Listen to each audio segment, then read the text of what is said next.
වීටි ගරාජයකට මලකඩ වුණා. කණ්ඩු තලි වැටකට අහු වුණා. මීනා දැන් එක තැන.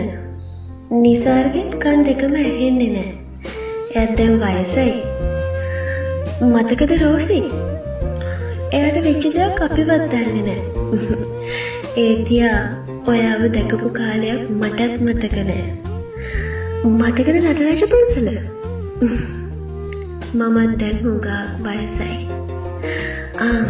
ආන්ටි මොනිකා ඔයාලා ගියපු දුකට ටික දවසකින් යා නැති වුණා.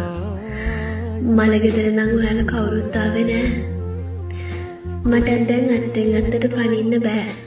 මමත් හුඟක් වයසයි. පුළුවන් නම් ඇවිත් යන්න.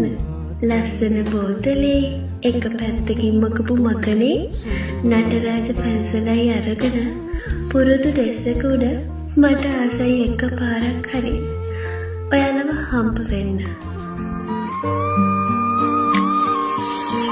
සුළඟේලලේනා මලසේ දඟපා අප පාසැල් ගිය කාලයේ යාළුවෝද නැත වෙන අයෙහි ඇත කාලය මැව් වෙනසක අරුමේ